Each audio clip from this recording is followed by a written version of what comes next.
Good morning. My name is Eleanor Shaw, and today I'm going to be discussing infection control.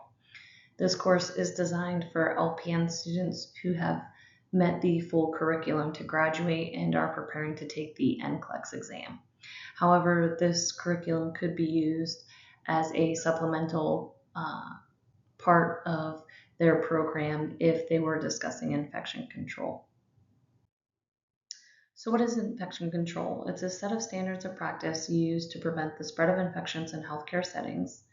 Implementing infection control not only protects the patients, but protects the healthcare workers and visitors by minimizing the risk of exposure to potential organisms.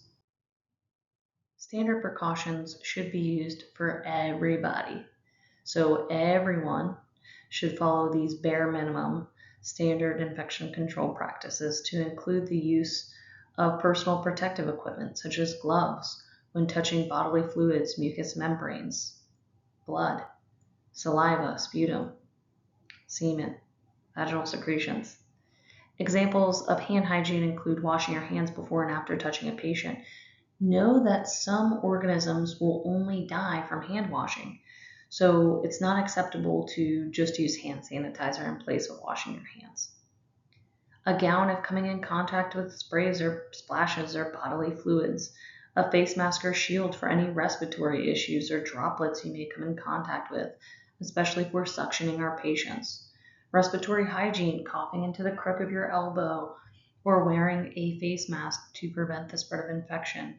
Safe injection practices to include safety cap needles to prevent the risk of needle stick injuries, and proper cleaning and disinfection of equipment and equipment after use, whether that's calling environmental services in your department or cleaning it yourself before giving it to a patient to use again. Contact precautions is the first type of precaution we're going to learn about, and it's used for infections spread by direct contact with the patient or indirect contact by a contaminated surface or item. And diseases could include MRSA, VRE, C. diff, which again, C. diff requires that you wash your hands with soap and water to kill it off the surface of your hands versus just using hand sanitizer. Know that the NCLEX will test you with the acronym MRSA or methicillin resistant Staphylococcus aureus, or VRE, vancomycin resistant enterococcus. So they will use these names interchangeably. You will have to know both. Other examples of diseases include scabies, lice, RSV. RSV is the only disease we're going to talk about today that includes not only contact isolation, but droplet precautions as well. So it requires two forms of isolation. Herpes simplex, if open lesions, so if the lesions are crusted over, they're not contagious anymore. Wound infections without a dressing or application to keep the drainage off the wound. And impetigo norovirus or rotavirus. So contact isolation, what are we wearing in the room? We're going to wear gloves, gown, and wash our hands. Know that if we're not coming in direct contact with the patient surfaces or the patient, we do not need to gown up or glove up. But if we are, then we need to wear these things at the bare minimum. These patients can have their door open. These patients can have guests and visitors as long as they're wearing the proper isolation, and they can have roommates as long as the roommate has the same disease that they have. So again, what are we wearing in the room? Gown and gloves. And we're taking them off before exiting the room. Droplet precautions is the next one. Again, droplet precautions, the pathogen is spreading through large respiratory droplets short distances, 3 to 6 feet. So these patients can have their door open and they can have roommates as long as the roommates again have the same disease. Common diseases include influenza, and I like to tell students all the flus, right?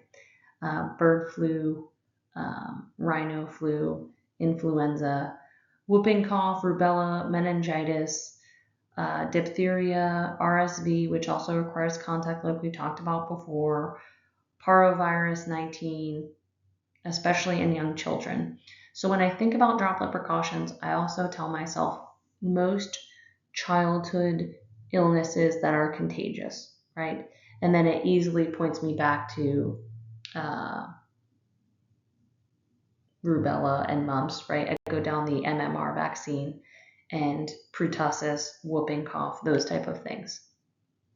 So what are we going to wear in the droplet room? We're going to wear a mask, which is going to be a surgical mask, not to be confused with the N95. Eye protection if we're suctioning only, and then we would wear our gown and gloves. So again, for droplet precautions, it will be the surgical mask, not the N95, gloves and gown, and eye protection if you anticipate suctioning the patient. So lastly, we're going to talk about airborne precautions, and they're used for diseases that are spread through the air that remain suspended in the air for long periods of travel. So this door will have to be shut for this patient's room. We will most likely put them, if we have the capability, in a negative pressure room.